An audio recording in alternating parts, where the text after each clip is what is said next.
I think one has to have the courage as an individual to go and find what's right for you. The whole planet is at our disposal if we're fearless. Many of us who are unhappy just haven't had the courage to travel around and find what is the right food for them.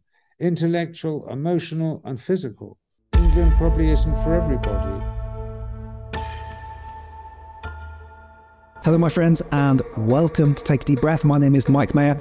I'm a breathwork coach and the host of this YouTube channel. And today's guest is Lawrence Blair. This guy, he made a documentary series called Ring of Fire back in the 70s and 80s. It was a 10-year documentary.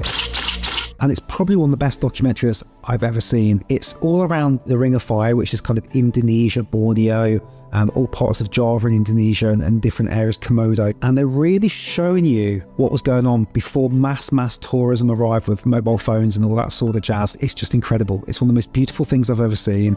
This is way before YouTube, way before digital cameras. This is tape, film, how the hell they were charging batteries. Anyway, I won't get into all the geeky stuff. The reason I was interested and had to track this guy down, when I was at the James Nestor retreat in 2022, James showed me a clip of somebody setting newspaper on fire with their bare hands. This same person passing electricity to people, and he was doing apparently a form of qigong.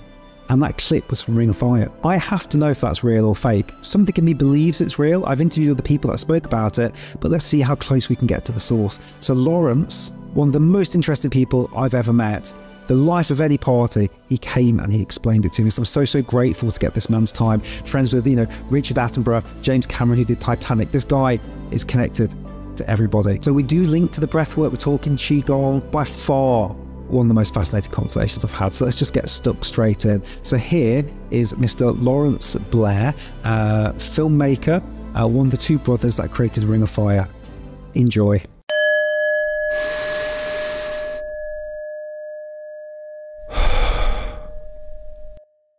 Dr. Lawrence Blair, first of all, welcome to the Take a Deep Breath podcast. It is an absolute pleasure to have you on here. So first of all, how are you and where are you? I'm in Bali. I'm on top of the world. I just got back from a dive cruise in the Komodo Islands of the Dragons. In fact, 3 consecutive cruises. So I'm feeling rather pleased with myself. It is the most wonderful place in the world to dive. And it's still hard to imagine here back in Bali that one was down there with sharks and manta rays and all sorts of extraordinary creatures. Yeah. So I'm great, thank you. Beautiful. I have ventured that part of the planet, but only as a tourist. I spent about 6 months there a couple of years ago, and I never got to Komodo, but I did spend a lot of time in Bali, Java. Oh, yeah. And I'll be honest, I was a bit scared. My girlfriend wanted to go to Komodo, and I was like, I'm not really sure I want to go with those dragons, but I'm sure we'll get stuck into some of that. There's so many questions I want to ask you. I want to thank you for the work of you and your brother, first of all, because the documentary series is just incredible. And I'm sure you've heard that before, but I wanted just to give you my personal thanks. And are you familiar with the author James Nestor, who wrote the book Breath? Yes, I Breath, absolutely. The Australian fellow, an extraordinary book. I've read it. Yes, absolutely. Yeah, he played us a clip of your documentary when I was on a retreat with him last year, and I just could not stop thinking about it, about the John Chang stuff. So there's so many bits I want to get stuck into today with you. But the first thing I would love to know, if we go right back and just talk a little bit about the documentary, what was it about you and your brother that made you want to go to that part of the planet and explore? Where did that travel and that thirst come from, and why there? Well, we were very lucky because our parents emigrated from Mexico to England, from England to Mexico when I was 14 and my brother Lorne was 11. And from a rather dry mid-1950s post-war England, grey, low ceiling, heavily taxed, horrible prep schools. And suddenly here we were in Mexico with the roof off, the most incredible place, ancient civilizations, jungles, extraordinary animals, erupting volcanoes. And it was quite a few years later that I made my first visit to Indonesia, really as a delegate to a conference, a meditational conference. I happened to be involved with a guru before it was trendy, before the Beatles had become involved with Maharishi Mahesh Yogi or anything like that. And reaching Indonesia, we realized it was like Mexico multiplied by 100. And of course, vast, and lots of it still literally unexplored. And there are still parts of Indonesia which are completely unexplored. We think the whole world is explored because we've got satellites going around it, but no, unless they're gauged to look specifically, which most of them are just for minerals, you don't know what's walking around beneath the forest canopy there.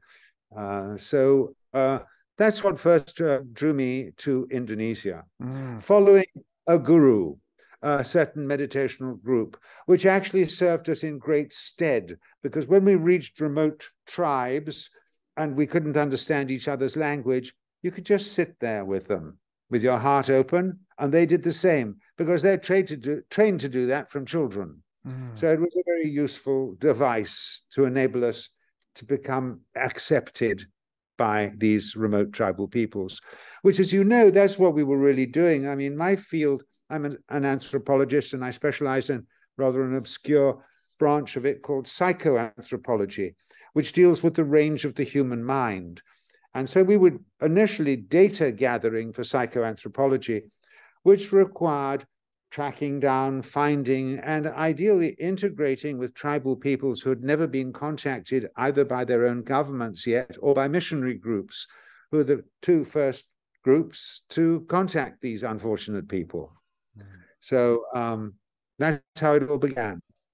Wow, it's such an incredible adventure to watch on screen as well. And I was watching episode 1 last night or the night before, and I was like, you get such a sense, but obviously being in reality was so different. I see you and your brother in the hull of this ship, and there's cockroaches everywhere. And what was it look? Because I imagine life was a lot more comfortable before you went on this adventure. So how did you adjust to this new way of life? What was that like, that adjustment period?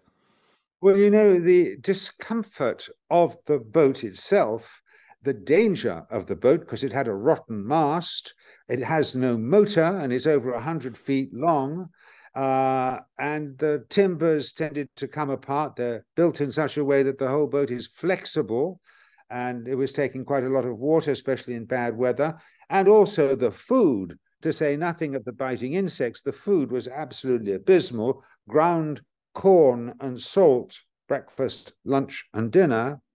But you know, the adventure that we were on often overrides these discomforts, and especially did so in later years on really hairy expeditions, like the one, I don't know if you've reached it yet, of trying to find a nomadic tribe in the heart of Borneo who hadn't been contacted for a long time. And we were in Borneo walking. We had 16 guides and bearers because, of course, we were shooting 16mm film. So you needed nearly 3/4 of a ton of equipment if you were going to be in there for maybe 6 months. I mean, mainly film stock. So it was there that it was extremely uncomfortable. The first film that you're talking about on this Boogie's Prow, which was for a long time, the discomfiture paled next to the vividness of the now we were living. And the adventure that we were on, as you know, we were trying to retrace the original steps of the great 19th century naturalist Alfred Russel Wallace. And, you know, he was the independent co-discoverer with Darwin of the evolutionary theory of species. And he had the most amazing adventures, a much more adventurous life than dear old Darwin had, really. And all his discoveries, well, half of them were in Brazil for a kickoff. And then the other 8 years he spent in Indonesia. And one of his great expeditions was traveling again on one of these extraordinary 2-masted black-sailed schooners, sailed by the Bugis tribe, the marine tribe who are believed to have given the word bogey or boogeyman to the English language because they so terrified the first Western pirates, the spice traders who arrived there.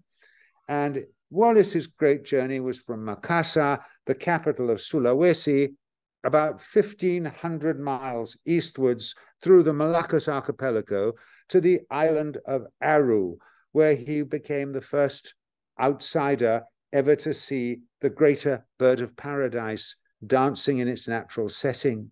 So the bird of paradise was really a very deeply symbolic creature throughout the West. In fact, all the way to Arabia, all the princes would have bird of paradise feathers in their crowns. And nobody really knew where it came from for a very long time. It was kept a secret. Wow.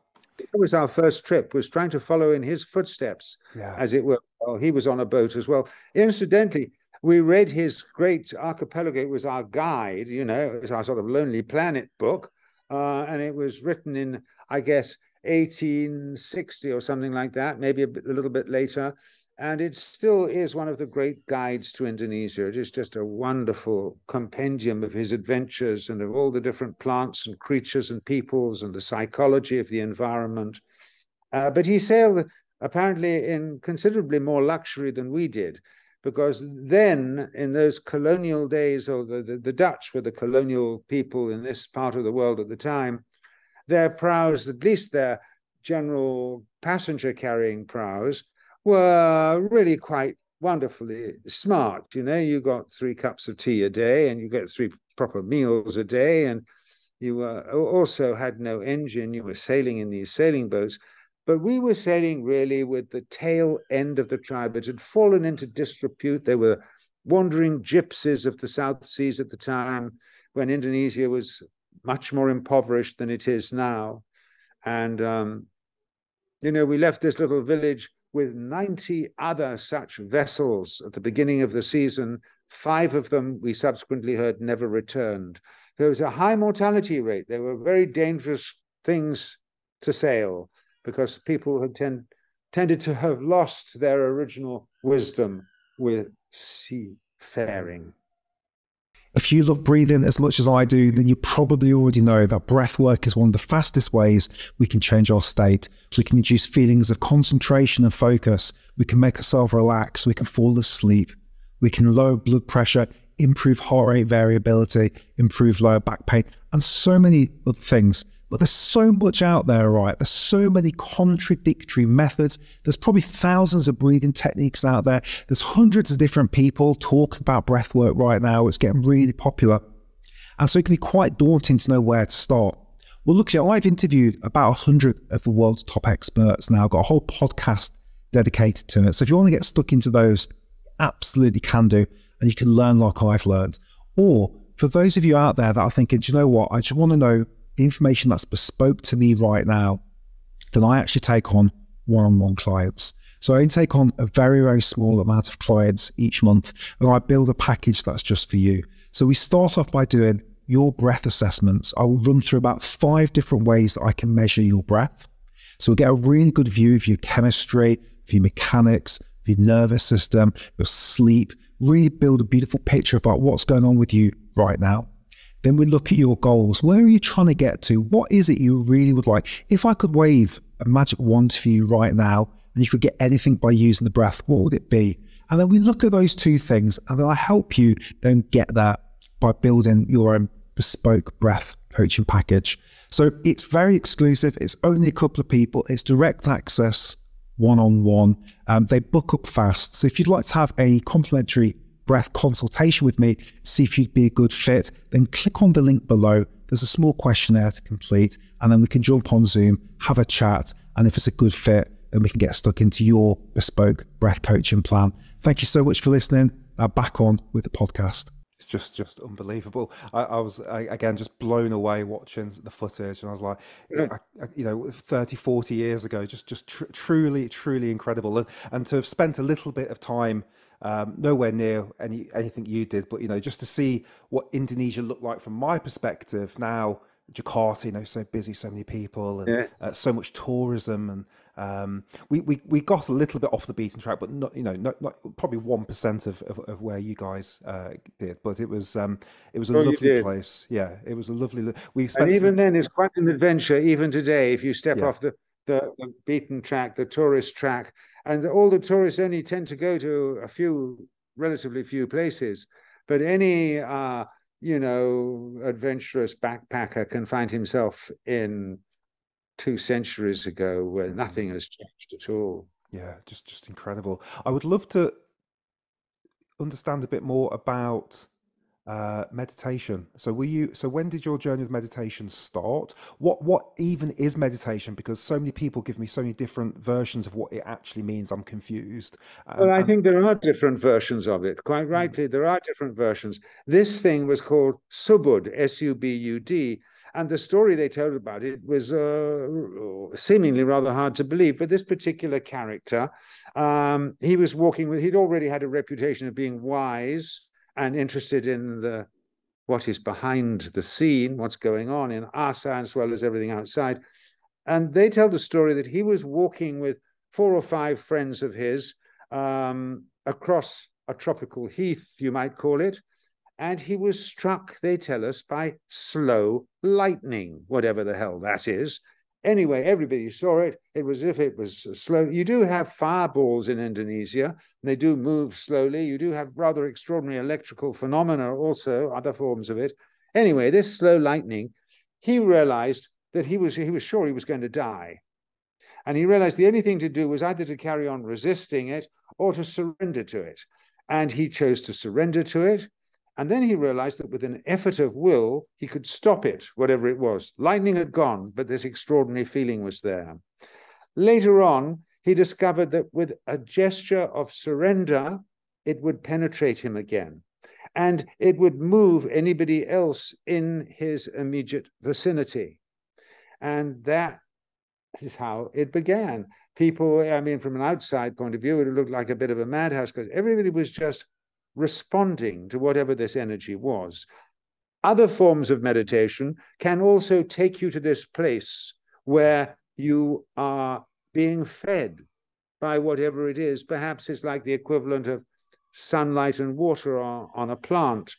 This connection with something that has the same effect on your inner self.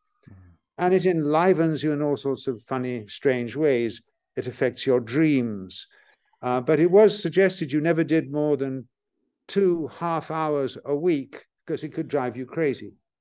And there is a long tradition of religious madness. You find it throughout India. You find it in early literature about the Christians when this energy was pouring through people.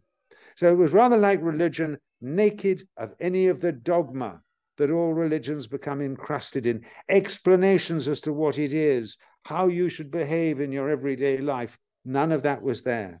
Just this extraordinary feeling, which you had to stop through an effort of will. Wow. What does your practice look like these days? What do you have a regular meditation practice? No, I can't say that I do. I did it for many years. I still touch it in times of need, and sometimes times of no need, just of regular joy. Sometimes it grabs you and it can be inconvenient. You might be in a bus, you might be in another company. You don't want to be in another company because you might, as they say, open other people. They wouldn't know what to do with it. They have no structure whatsoever. So you want to suppress it until you're on your own. But living in Indonesia here, you know, everybody's into a bit of it.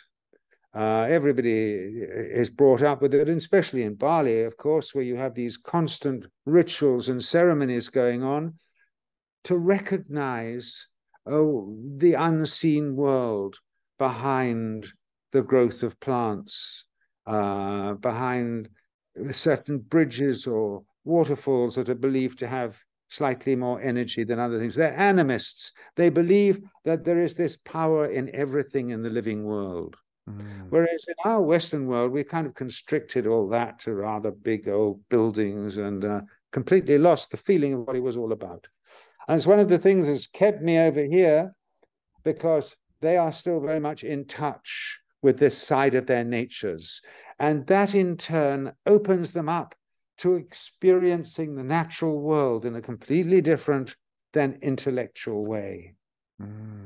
How I have felt this, and I've watched documentaries about this. How can we in the West relearn some of that? Is it even possible for us to capture that again? I think it is. I mean, I think it's very hard to save a planet from global warming and trash if we haven't felt the power of what the planet is inside us as well. And I think you have to do it in the wilderness. I mean, my brother and I were really lucky because we were thrown so thoroughly deeply into the wilderness, animals, creatures, tribal peoples who were there already, who knew what it was about. Yes, of course it is. But we do forget it more and more the more left-brained we become. You know, the left brain deals with the rational, practical, technological side of things. The right brain is the area of mysticism and dream and meaning and memory, deep genetic memory of everything that we've ever been. And, you know, I guess I studied anthropology for a kickoff because I thought if I learned more about the peoples of the world, I would learn more about myself. But the longer I've spent over here, the more obvious it has become that really to understand more about ourselves, you have to look at everything. You have to look at a fungus, you have to look at plants, you have to look at insects and animals of all descriptions, because they're all in us. And their ancestors have risen up through this evolutionary journey at the same time as ourselves. And we have a lot of this in us. You know, we have actually physically all sorts of the microbiomes in our gut, for instance. A lot of it is vegetable matter that has come in, or little creatures that have come in from the vegetable world and have taken up residence in us. So it's useful to know what's going on in the outside world, because funnily enough, much of it is inside us. Hey everyone, just a quick one. If you could take 2 seconds to rate this podcast. If you're on YouTube, you give it a thumbs up, a like, a subscribe and a share. If you're on the other beautiful platforms like Spotify and iTunes, if you could leave us a review. It takes a couple of swipes of the thumb. Leave a little thing, share it with a friend. Think about how you found this podcast. Think about something that might benefit from the power of breathwork. Please share this because it helps the community grow. The more it grows, the more we get the wonderful guests. Okay, back to the podcast. Yeah. How has this shifted, if it has shifted, your thoughts on what happens after our death? Because I've seen you go to some of these tribes where they've got, you know, spacecraft looking things. What was your thoughts on kind of life after death before your adventures, and has it changed now? What does it look like now for you? Well, that's a difficult question, because yes, beforehand I didn't much think about it. But when you have your face, like somebody close to my brother, I lost my brother here, as you know. He died having walked through Borneo with me and been on all these extraordinary adventures. He slipped down an open manhole cover, through a manhole cover here in Bali, in the streets of Bali, broke a leg and died 2 days later in a local hospital, probably from a stroke, from marrow escaping from his leg. He wasn't given an anticoagulant. And of course, what you experience here in their funeral ceremonies, their cremations, and you are required to light the match to their bodies.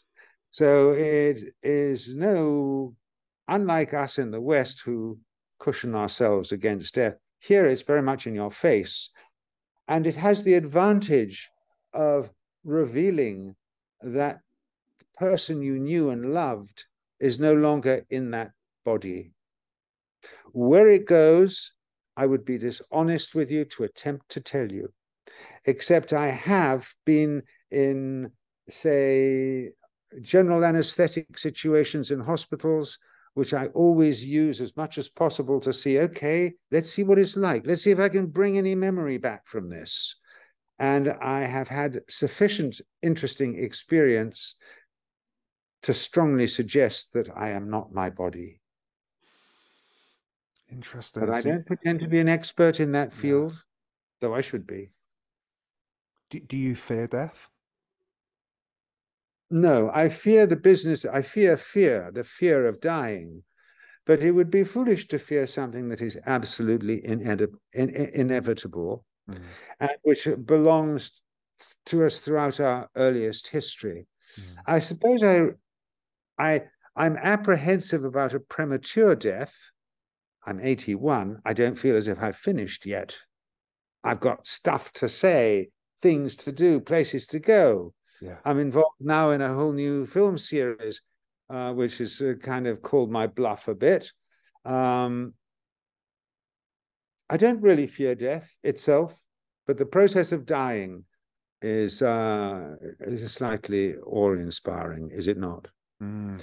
Of course, the advantage of being in Asia is one has bumped into lots of people who know much more about this than I do, local people. And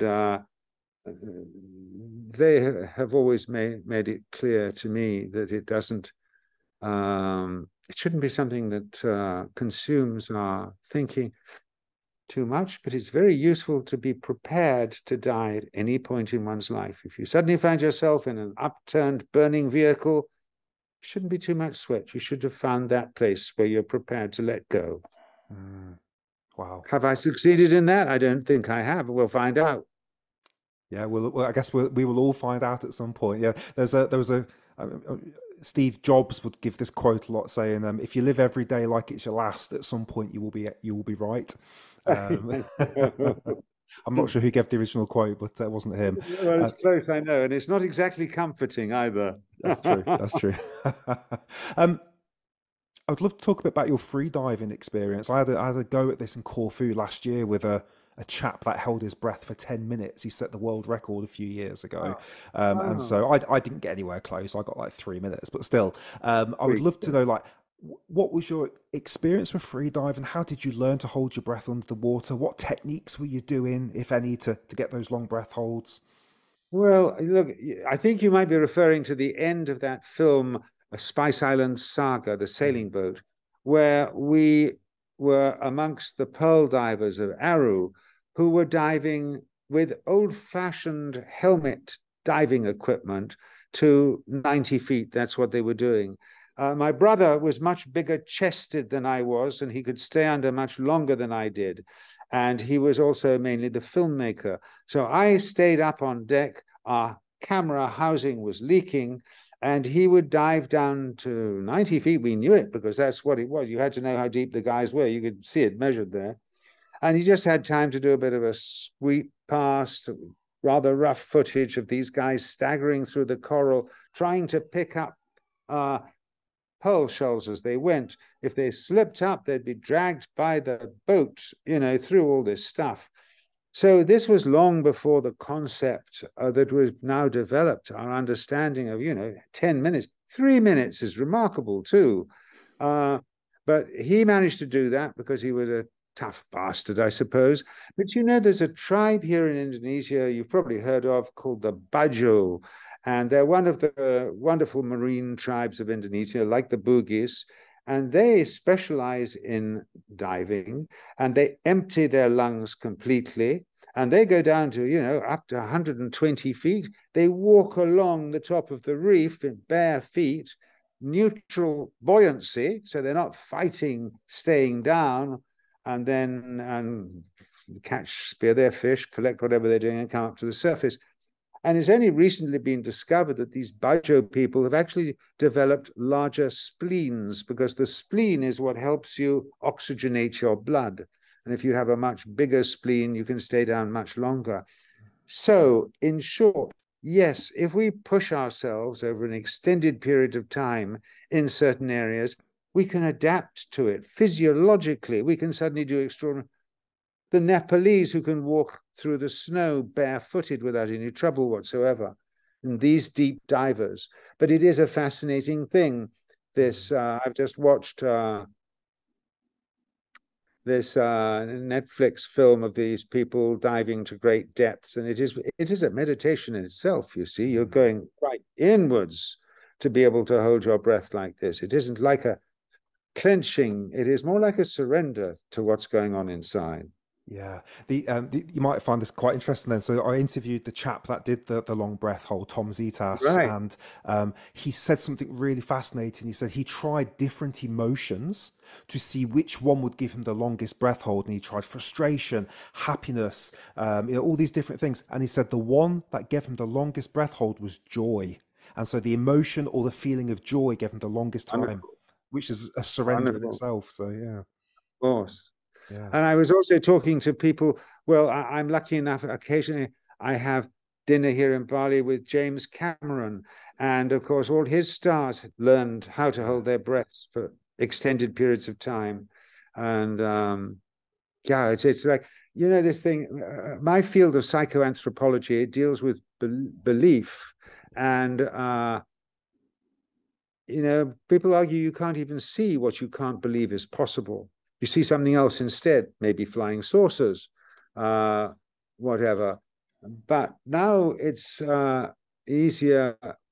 Nobody could run a mile in under 4 minutes until Roger Bannister in 52 suddenly broke that record. Then all over the world, people were running a mile in less than 4 minutes because the psychological barrier of belief had been broken.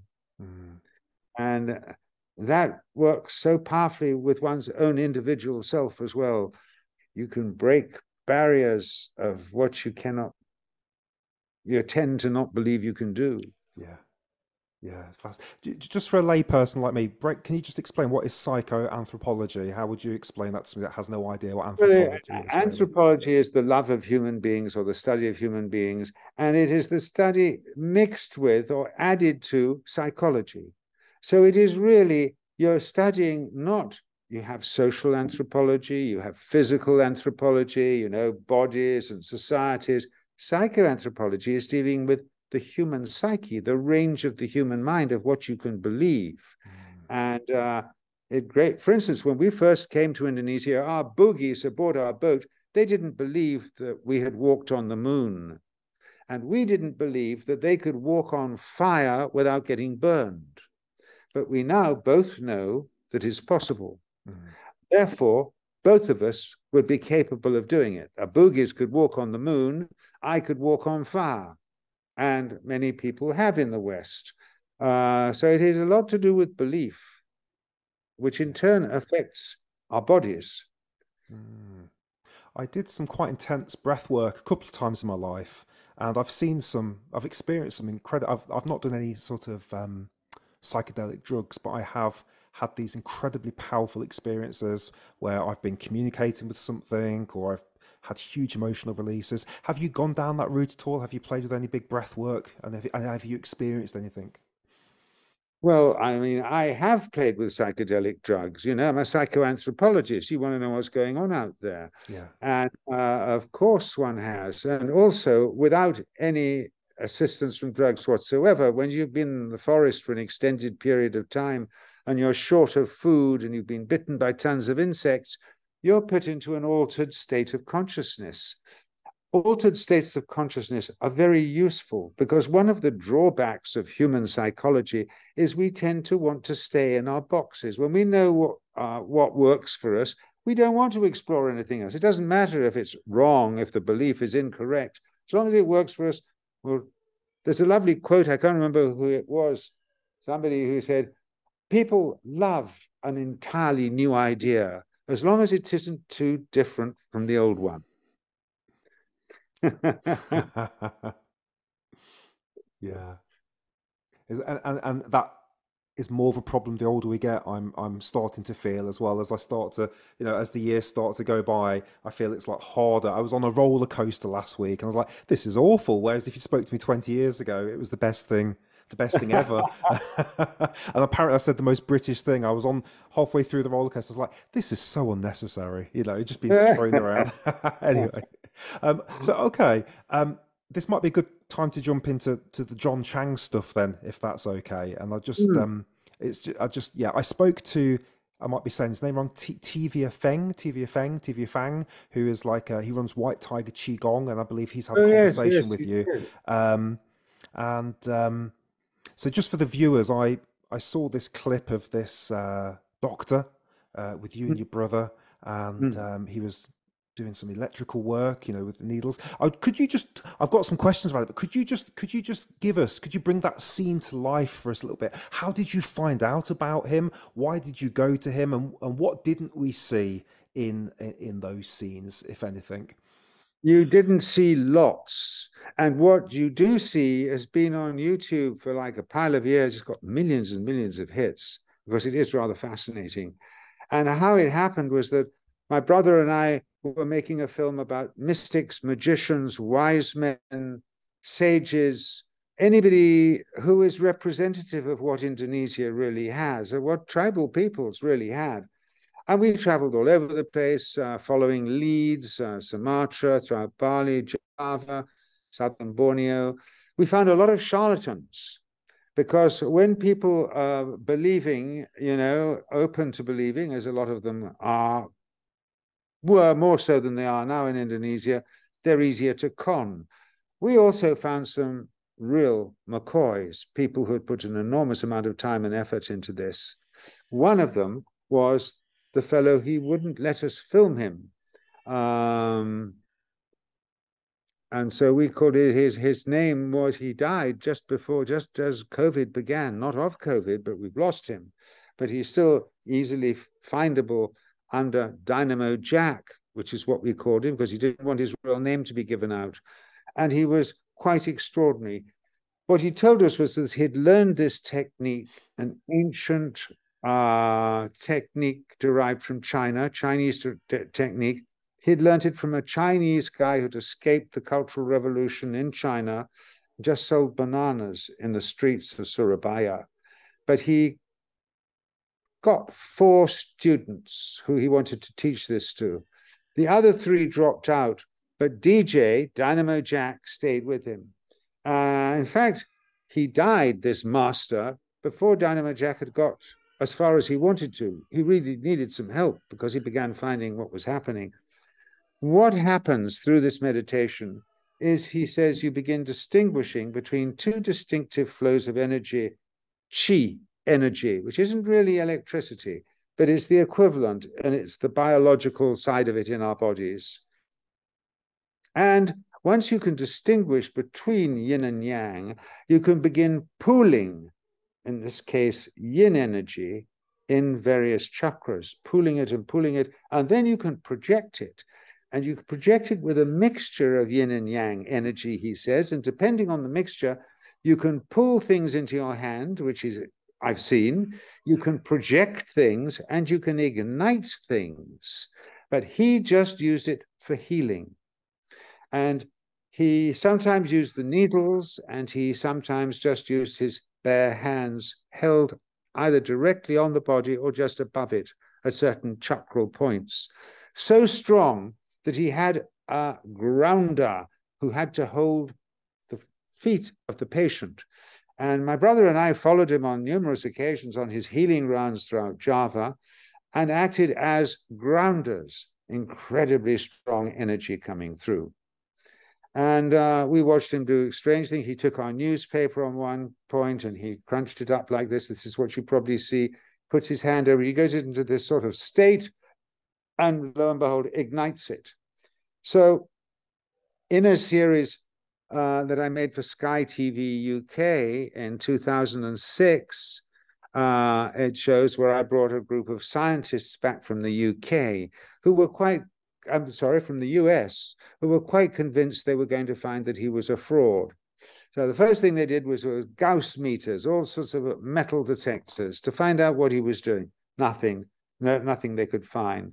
And yet if he touched them, for instance, at the Dantian chakra just beneath the navel, says, are you ready? Yeah, ready. Boom. He could blow them off their feet through his hand.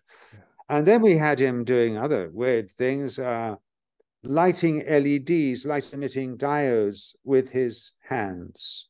And we also hooked him up to voltmeters and things and made considerable progress.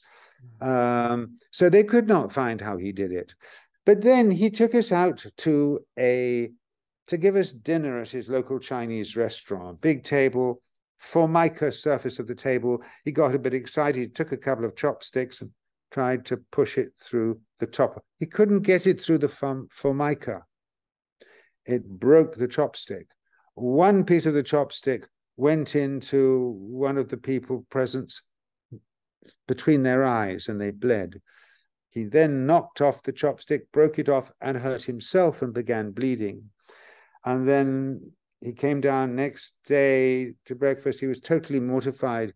He says he'd been visited all night by his dead master, who was reminding him in no uncertain terms that part of his oaths on learning how to do this was never to cause harm and never to draw blood or show off. He said, I was guilty of all 4 of these things.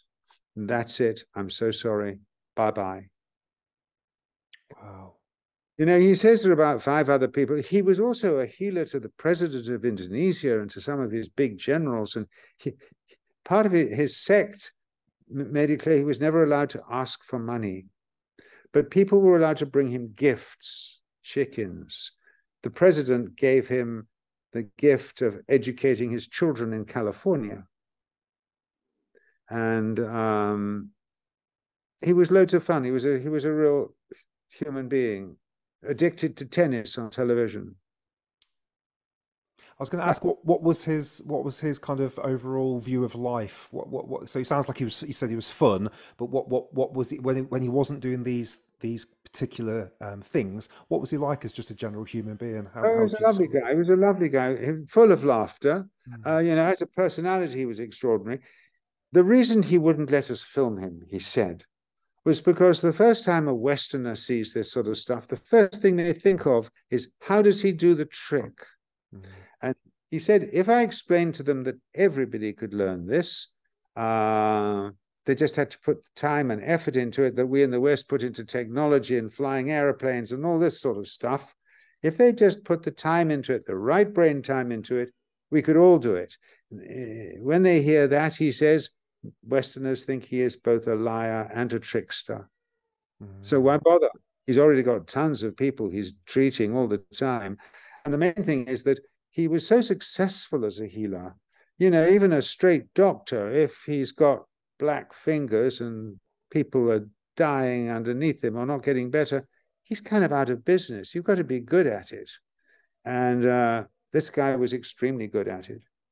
Yeah. What was it like when you touched his hand? What did it feel like, the shock you got?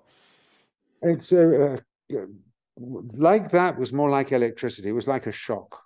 But then when I was treated by him, as I was before I lost my eye, it's a blissful sort of watery energy.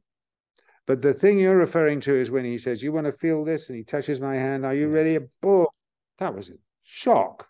And our camera lady too. Do you remember? She got a hell of a shock. Why did she touch his belly and not the hand? Because that's something to do with the chakras. That is it's the chakra. The Dantian chakra is just beneath the navel, and that's where he pulls this stuff. That's where that's the source of it, where it's strongest. That's also where he collapsed the Swedish doctor, which you might maybe not in Ring of Fire. No, this would have been the subsequent Sky TV series Myths, Magic and Monsters, where he collapses a lot of these people. Some of them are very unhappy, rational people who do not believe in any of this, whose entire lives and their purpose in coming over to see him was to uncover him as a fraud. Were not very glad to be collapsed, despite their efforts, with somebody projecting something down their naked hand. Yeah, it was already proven to have no electrical tricks on him. Wow. What do you think the legacy of this, I don't know what you'd call it, this modality, does it still exist somewhere far away from? Qigong, it is a branch of Qigong, as it's called. It's just that in the West or everywhere else in the world, it seems so much paler than it used to be. He says none of his students could come anywhere near his power, and he couldn't get anywhere near the power of his master. And he actually called me back. This is all part of this film I'm telling you about.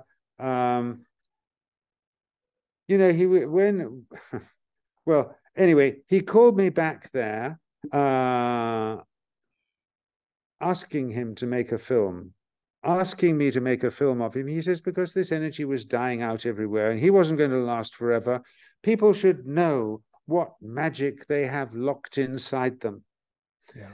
And by this time I was having a bit of trouble. I was having this gland was blowing up and my eye was drooping. I said, can you treat me? He said, no, it might be cancer. If it's cancer, I don't deal with cancer. I said, well, why not? And he says, because I'm dealing with balance. And if you've got a cancer, it's like a separate entity in you. It's like a rat in the basement. You can empower the rat. He said of 7 people, he would cure 3 and kill 4. Bad odds, didn't touch cancer. I went back to the UK. I had it examined and they said, no, we can't find anything wrong. This is just the result of an old tropical inflammation. You'll be fine. Came back to Indonesia. I went and saw Dynamo Jack and said, no, I don't have cancer. Do your thing. And he did it very powerfully. I was thrashing around on his table. I was being held down by my grounder. And 2 weeks later, I was in Dallas, Texas, lecturing to I have sponsors over there. And this began blowing up again. So I went and saw ophthalmologists, people who are good with eyes over there. And they said, we think you've got this. I said, really? They said, if you have, it's a very dangerous thing. You have to have it dealt with straight away. So I went back to the UK and they said, oh, yeah, sorry, you do. We didn't notice that last time. Because it has a very narrow window of diagnosis. It's a type of cancer, quite a rare type that is usually associated with Caucasians who spent extended times in Borneo. That's what they told us. Oh. So I rationalize it as Dynamo Jack didn't save my eye, but he saved my life, because he amped it up sufficiently for it to show up on the radar of Western medicine, where it could be taken out. My eye was taken out within, a month or so of diagnosis. Mm. No way. It also proved that he doesn't deal with cancer, because I've seen him do all sorts of other wonderful things, including with people who had suffered from the bends from diving accidents, which is very hard for Western medicine to deal with if it's set in. But he had them walking out of there. Wow. When you said he deals with balance, what do you think you meant by that? Well, acupuncture is dealing with balance. You have these rivers of yin and yang energy flowing throughout your system, and illnesses of various times are arguably the result of imbalances in that harmonic network. And that's why they put in needles to attract more flow of energy there, or to inhibit more flow of energy there, and thus put yourself back in harmony. Tune you.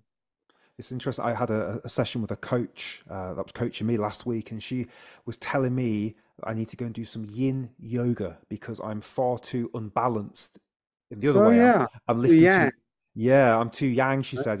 I'm lifting weights and I'm doing martial arts and I'm just like, go, trying to build this business. And she's like, you need to go and find a yin yoga instructor, somebody that's so fluffy and you don't respect at this point, and that's the person you need to go and waste some time with. And she said it's going to feel like a waste of time to you, but that's why you need to go and do it. So it's interesting you've just said that, because that's just resonated a lot. Yeah. So other than John and Dynamo, the Dynamo chap, can you share some other experiences you've had? Maybe some humans that have done some things that have just been of interest. Any kind of abilities that you've seen from other humans on your travels that might be noteworthy?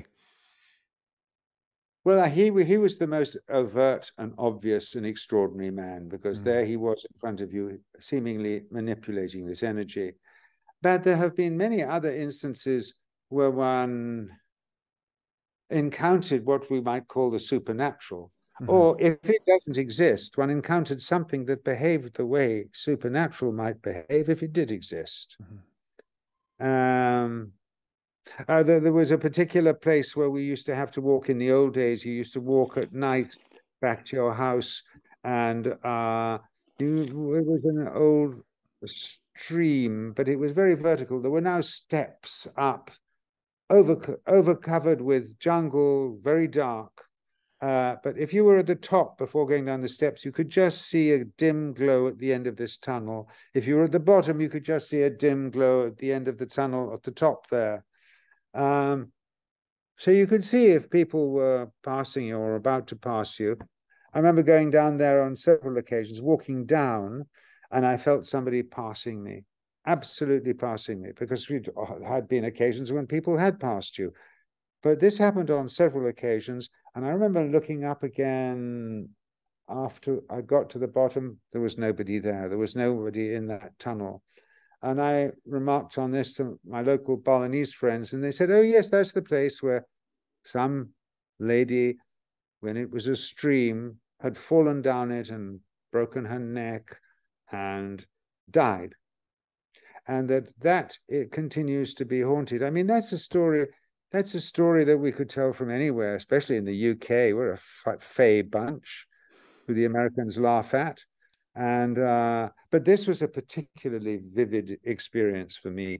And I know of other instances, not firsthand, secondhand, directly from the people who experienced it, where they fell in love with one of the girls of the village, say the hottest girl in the village who all the other boys were after, and black magic was directed at him, and he got incredibly ill and had to get other people who were skilled in this department to find out what had actually happened. They came across this mound in his garden, and he was asked to stand on it. He had this blinding headache. He had to get off it again. And that's when they dug up from the mound all sorts of black magic-y things. So it was quite common in the 70s and 80s for black magic to be directed at especially foreigners who had misbehaved with the girls in the village. Yeah. Wow. I saw a few times in the documentary series trance, and you and your brother referencing Yes, yes. a trance there. Can you just define what you mean when you were both saying they're in a trance? What is that? And in some of those examples, what was going on there? What was going on with those people? Were they taking drugs? Was it breath work? Was it something else? Oh, no drugs in Indonesia. Certainly in Latin America, drugs are associated with spiritual experiences, but no, not here. It is music. If anything, rhythmic music that gets them into this state.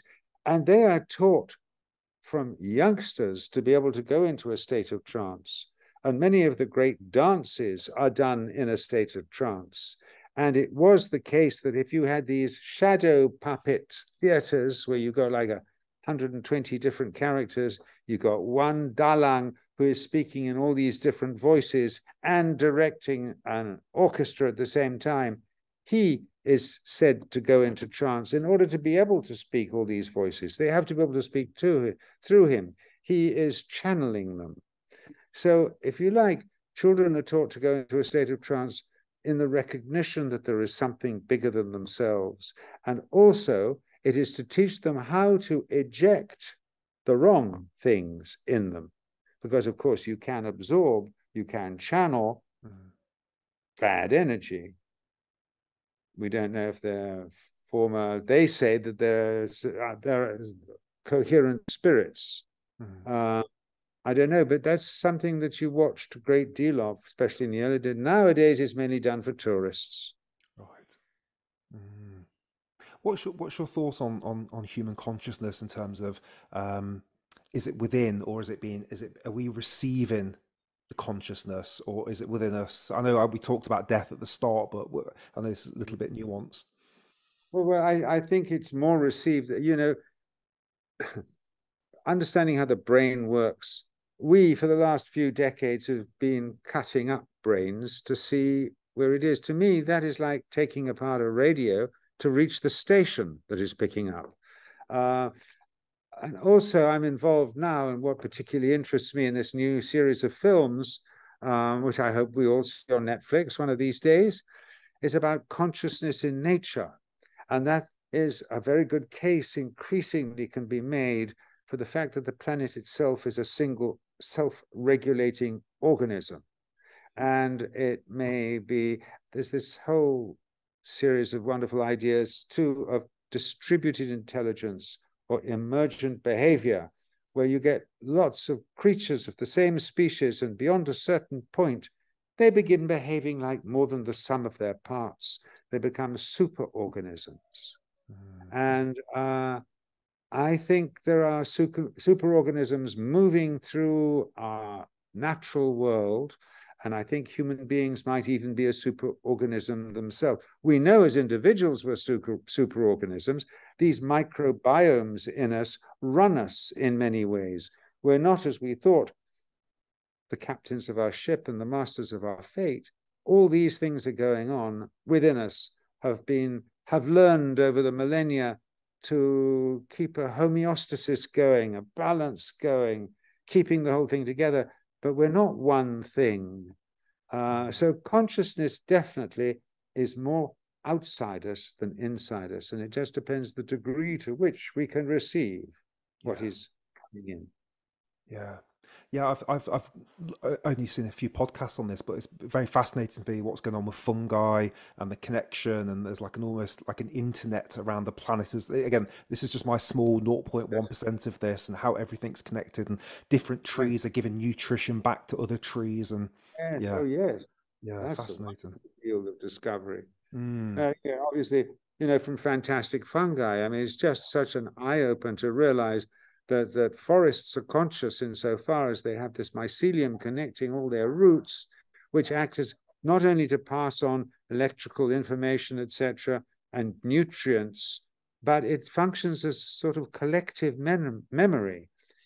Trees arise and grow and die and fall over, but what the soul of the thing is its mycelium, which holds it all together underneath it. yeah, So yeah. that is a little doorway into the world that all of us know very little about still, because it's only 2023. Yeah, you mentioned the word magic earlier, and I've always had this feeling that there's so much magic on the planet. Yet, in my Western life of normal school working class background, that magic's normally beaten out of you. It's like, this is what you need to do. Go and get Right. a job. And so talking to That's right. people like you is just incredible. Uh-huh. Can we talk a bit about Papua New Guinea, because this scared the bejesus out of me, what you guys did there. And I think Bruce Parry might have gone there in one of his documentaries many He did. years He ago. did.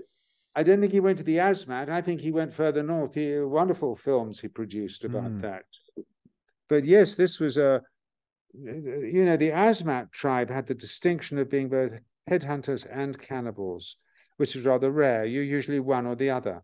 They had the further distinction of being the producers of the finest, most valuable primitive art in the world, and the fourth distinction of having eaten Michael Rockefeller, who was the son of, at the time, the governor of New York, Nelson Rockefeller, subsequently the vice president of America, Nelson Rockefeller. And of course, Michael Rockefeller was collecting their art. And his collection from his first expedition is still to be seen. I think it is at the Metropolitan Museum of Art in New York. And we went and lived there. I was there some of the time, but most of the time there was my brother and two other guys who were also psycho-anthropological data gatherers, really fascinating characters. And they brought out this extraordinary film where we interviewed the people as to what happened to Michael Rockefeller. And it was a sort of a trial by jury on camera, in which it was totally obvious that they did eat him. Now, they only kill and eat a member of a neighboring tribe who've killed and eaten one of them. So it's a ritual vengeance cycle. And they only need, they might have taken 4 of you, and you only have to take 1 of them to equalize the balance again. It's best to take 4. And during the last days of Dutch colonialism, the Dutch got overexcited and tried to put down a headhunting raid and shot 4 of the Asmat warlords. And so the white man came into that cycle of revenge for the first time. And they waited, I think that was in 59, and Rockefeller turned up 2 years later in 61. And of course, he was it.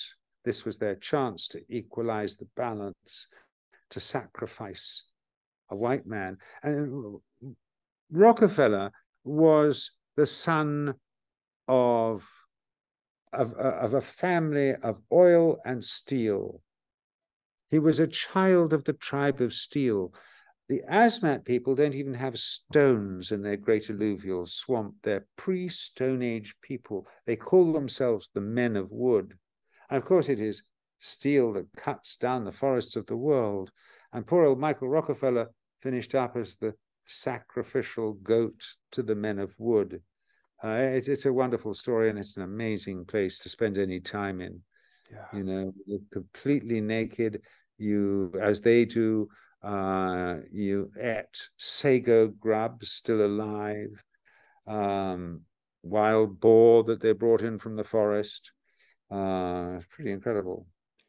Do you think, is it still like that now, or have they now I was back modernized? there at Christmas. Oh, wow. First time for several years. I was back there on the National Geographic one of the boats. It was called the National Geographic Orion, And it's still wild and woolly, but of course it's also developing. They have concrete, too much concrete there. But the thing is, anthropologists say that Indonesian New Guinea probably has at least 15 uncontacted tribes. You might say, how do they know if they haven't contacted them? The thing is, you can estimate it because of what their neighbors and the neighbors of neighbors and neighbors of neighbors say. And when you get a line from 4 points of the compass all saying that these people exist, they probably do, especially as they're described quite specifically. 15. So if you go right up the rivers from where Agats, which is the capital of Asmat, you will come across people who've certainly never seen a white man. And they're not very friendly towards the Indonesians because they're fighting a smoldering war of independence against Indonesia. And there have been a lot of aggro has gone on there. So it's actually safer for a white man to be there than for a Javanese to be there. But if I was young and foolish enough to want to go and track down tribal peoples, New Guinea is the place. Not only for peoples, but also for creatures, rather amazing creatures. I mean, you've got these amazing fungi that glow blue in the dark there. You have, it's an island of birds. Something like 42 species of birds of paradise dwell there, because the largest carnivore, except for snakes and lizards, which are quite big, is a quokka, which is only about yay long. It's like a big ferret. So the birds have taken off and evolved beauty far beyond the basic needs to procreate. It's a magic island. Wow. Very hard. It looks tough. It looks very tough. What was their basic resting state like? Because in the film, it looked very serious. They looked like, there's a lot of work going on there. Did you see like much play with the children and the men? What was their happiness there? Could you describe a bit more about the softer elements? Plenty. But I think probably, but remember when we were filming this stuff, you wanted to use your film on the highlights, the really essential things. But there would have been lots, and nowadays you can shoot tons of footage, and one would have shot an enormous amount of the children as well, who were inventive and entertaining and full of laughter. Yeah. And were you fearful when you were there of your own life? Yes. But basically, I would say one always had more fear of people in uniform rather than the tribal peoples. Police, immigration officials, people who at that time did not want you to make a film of the primitive side of Indonesia. They wanted you to show new bridges and new dams and stuff. They don't realize what an incredibly valuable asset it is. Same in Brazil today. They don't realize what an incredibly valuable asset their Indian peoples are, because they still know they have a millennia-long memory of what all these plants are, how they interact with each other, and how they sustain the biosphere and produce this and that and the other. Same with these peoples. I can't imagine getting much quality sleep living with people that still remember the taste of human flesh, from an outside perspective. I was just like, wow, that looks like my version of hell if I got washed up somewhere like that. Talk a bit about Komodo. What is it that draws you there? What's it like, and what's changed? Because I imagine it's changed a lot in 40 years now, because it's quite touristy now, isn't it? Yes.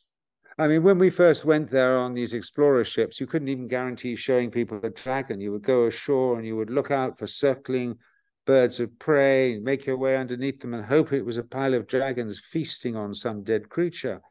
Then the time came when a sacrificial goat was required. It's the only time you could be sure of drawing in dragons to it.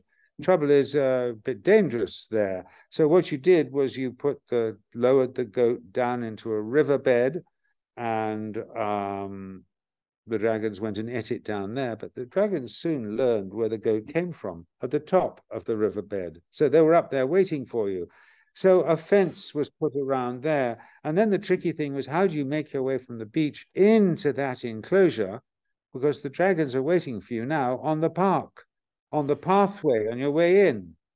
And now, very different. They've just built a museum there. I've just seen it for the first time. You can walk in over a boardwalk raised above the mud in Ranger Island, and then you can get down and have a walk with them. Some of them have got red crosses in paint on them. Those are the really dangerous ones. Right. Pity to put a red cross in paint. But even if there wasn't a dragon in Komodo Island, I think it's fascinating. It's you've got flying lizards, Draco volans as well, which spread their wings and fly between trees. It's really Jurassic Parky. And it's best of all when you get underwater. It's one of the top ace places to dive because the south is cold and inhibiting and drops down to great depths. The north is South China Sea, is incredibly colorful, beautiful stuff. I was talking last week to a guy who's a cruise director on one of these boats there. And there's a place where we go, which is called Shotgun, which is pretty hairy because you throw yourself into the water with tanks, of course, when the tide is really running at great depth, at great speed. Comes up from great deeps and it goes down to great deep. So it's a sort of saddle that you fly through like a leaf in a breeze. Difficulty is keeping yourself, when it's really running, keeping yourself in one direction because you can get rolled around the place. You can have your mask torn off. And in any large current, you see large creatures. But this friend of mine was with one client, one lady who he was diving with there, and they got this instinct to look behind them. And there was a 30-foot black shark, which turned out to be a thing called the megamouth shark, which is found below 10, 15,000 feet deep, which had somehow come up to this saddle and had coincided with their little run through Shotgun. And it doesn't eat humans. It's a filter feeder, but it has an enormous mouth, a bit like those big sharks we have, basking sharks around, the British Isles. But this is pitch black, tiny little useless eyes, capable of navigating. So they really had the pants frightened off them. Yeah. I mentioned that because that's my meat and potatoes. Yeah. Yeah. Find this sort of stuff over there. Yeah. Wow. Was it you or your brother that had the little killer octopus? Can you just tell us that story about the little octopus you were playing Well, with? we used to show our footage to David Attenborough when we came back. He would come round to the flat. He insisted on seeing what we'd brought because obviously it was free research for him. And he's the fellow who said, "You fools, that's the blue ring. It's only just been discovered on the Great Barrier Reef. There have been 5 deaths that year on the Great Barrier Reef." And it's a blue-ringed octopus. Adult is about the size of a human spread hand. And you see my brother handling in that. We thought this is an amazing thing. But he handled it very gently indeed. And it didn't bite him, thank God. Or he'd be dead within 10 minutes. Yeah. I went to Bako National Park. I forget where that is now, though. You may have heard of it. Is that Borneo? Bako, yeah. You have to get a boat there, and it's like a little nature reserve. And there was a beautiful lime green snake, and I was like, "Oh, I'm going to have my photograph taken with that." And I was doing some pictures, and then later a guy came and goes, "Step away, that's a baby king cobra, and it will kill you if it gets you." So yeah, but it looks so pretty. And it was green viper, then neon green, right? Yeah, it was really bright, very poisonous. Yes, yeah, that's what it was. Yeah, but not quite what you guys had. That was and lucky. Well, I say lucky. Clearly, it didn't want to harm you. It looked like it was pretty comfortable on the hand. Yeah. Just had a sense you were good. Yeah. I guess. Yeah. There is a technique that the local yogis preach for not getting bitten by mosquitoes. They say just have to love them enough. Yeah, because we don't really like mosquitoes, do we? Here, we're like bloody mosquitoes. No, we don't. They get terrible press. Yeah. My girlfriend is like some sort of attraction to them. I can stand next to her and I will not get bitten. She just draws them all to her. She must have very sweet blood, is what we've been told. Yeah. What a useful girlfriend to have in the tropics. Exactly. Yeah. Just don't leave her side. Yeah. I would love to, this is a little bit off topic, but have you in any of your explorations come across breatharians or people that claim to live on sunlight and energy and not eat or not drink? Have you come across that? I haven't personally. I've heard about them. There are people who eat extremely little. I mean, extremely little. Mm, But no, that is an Indian phenomenon more than an mm, Indonesian phenomena. hmm. But I haven't come across them. And you came across this chap that got to 116 years old. How accurate do you think his age was? Because I know sometimes the ages can vary a little bit. Do you think he was as old as? That's putting it mildly. A lot of people don't know when they were born, and Mm, especially if they live in the jungles. But in Bali, you do, and in Java, you do, because you know when the volcanoes went off. You know when the main volcanoes went off. mm, And because he was famous even in Europe in the 1920s, contemporary of Aubrey Beardsley, you know, the great painter Aubrey Beardsley, we know that he was around at that time because he's mentioned then. So he definitely was 116. mhm. And he was an extraordinary person. He was like an alien from another world. And he had himself dressed in white one morning and he called his tribe and his village around him. And he sat up and smiled. They thought he was going to talk and he died. And it turned out that it was a conscious death. And he had laid out all the requirements for his funeral, which was superb, one of the finest funerals. All the top artists of Bali came and carved the things that you needed. All the great art was carved to be burned because this is their specialty, ephemeral art. It's not to last. They're gifts to the gods. Rather nice that. Beautiful, incredible, isn't it? Wow. Yeah, I watched a bit of that today. Actually, I was just like blown away. And he seemed again like a person that seemed to be at peace.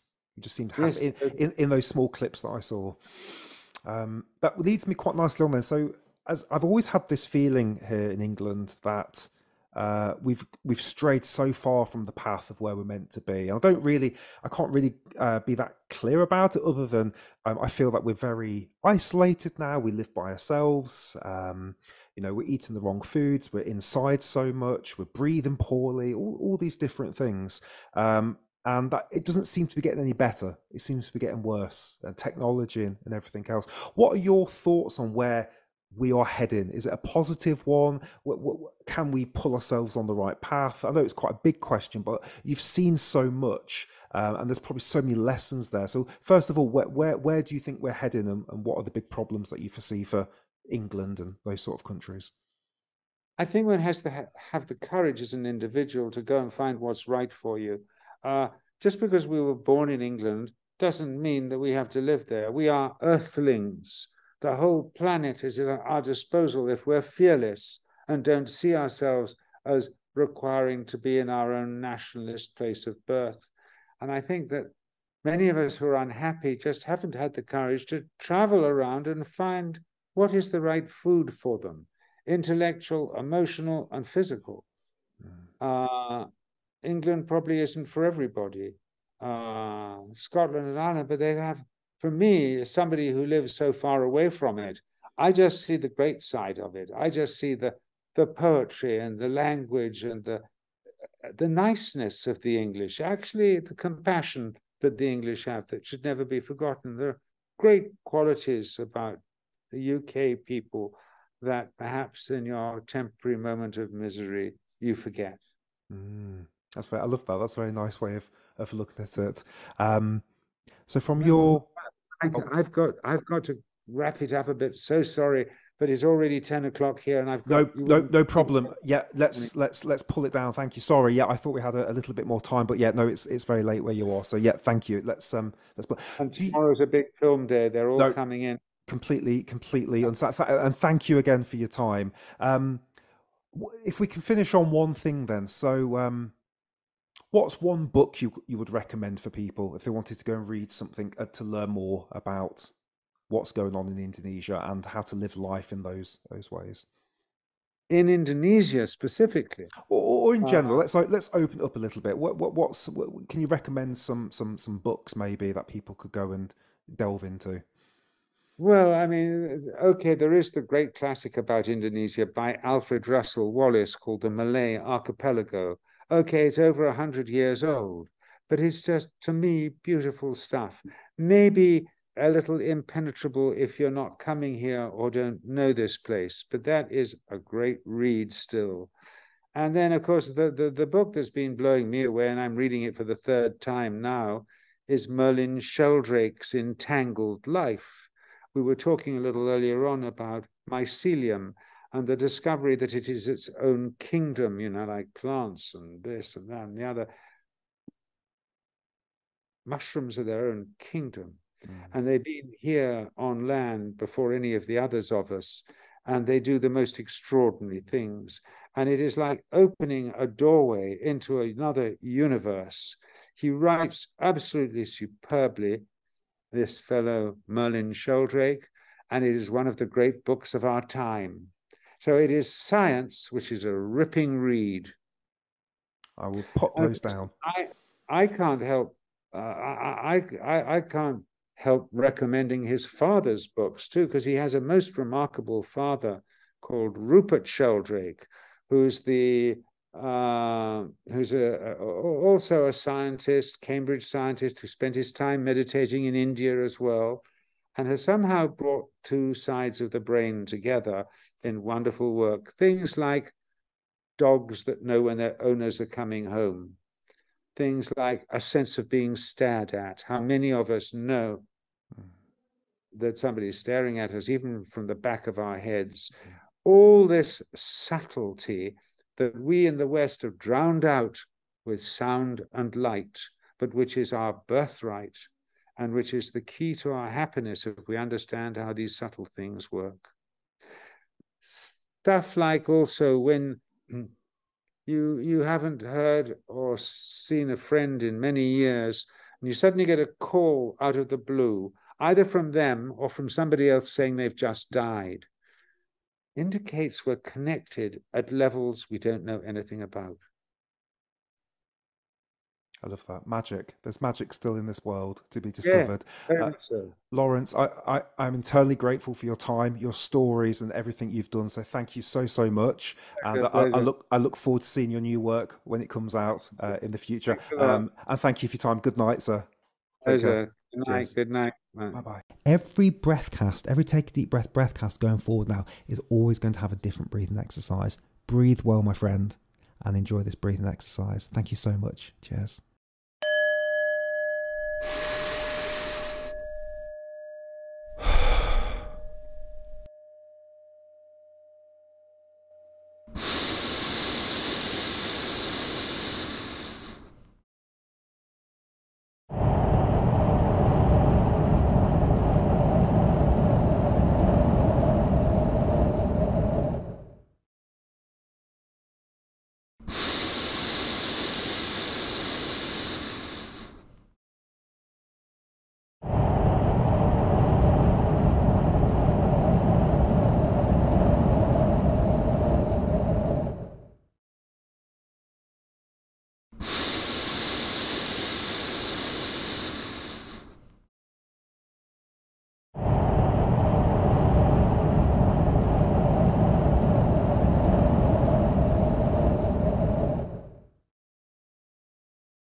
Thank you for sticking all the way through to the end. I hope you enjoyed that conversation.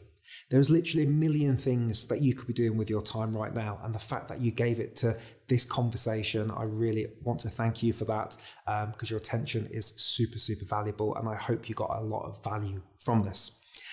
If you did, please consider sharing this podcast with a friend or a family member or a colleague.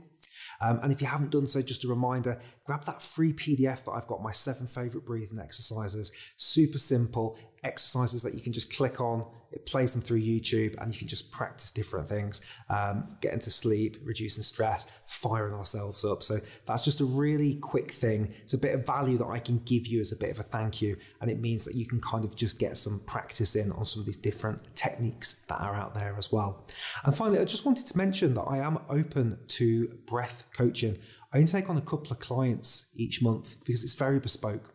So I'm looking for you, if you're the type of person that is high performance, that is very driven and wants to work on themselves and knows that there's something isn't quite right. Maybe there's a little bit too much stress, maybe there's a bit of anxiety, maybe you can see burnout as a couple of stations away. Whatever it is, athletic performance, then it's worth having a free breath consultation with me. I do a complimentary 45-minute set on YouTube. And we can really have a chat and just see if the breath coaching is a good fit for you or not. And what I'll do is I'll take some breath measurements with you, work out exactly where your breathing is right now. We'll run a number of tests, get the tape measure out, measure your diaphragm and your rib cage. And then we'll look at your goals. Where you trying to get to? What are those things? Let's try and crystallize those goals. And then off the back of that, if we think there's a really good fit there, then we can talk about my 6-week coaching package. And my goal is to shortcut everything for you, because you can go listen to all 100 of my podcasts. You can read 50 books on breathing, or we can spend 6 weeks together, an hour a week, and I'll help you get where you need to get to a lot quicker. So if that sounds like something that you might be interested in, you can click below to apply. It's a very limited number of spots. I'm really look forward to meeting some of you. And if it's not for you right now, then don't forget, on this YouTube channel, there's over 300 videos. We've got 100 interviews with the world's top breathing experts and 250 breathing exercises for you just to try, all categorized, beginner, expert, all those different things. So what you can do next, you can try this breathing exercise here, or you might want to try this podcast here. I think that'll be quite useful for you. Thank you so much for being with Take a Deep Breath, and I'll see you on one of these or the complimentary breath consultation. Cheers.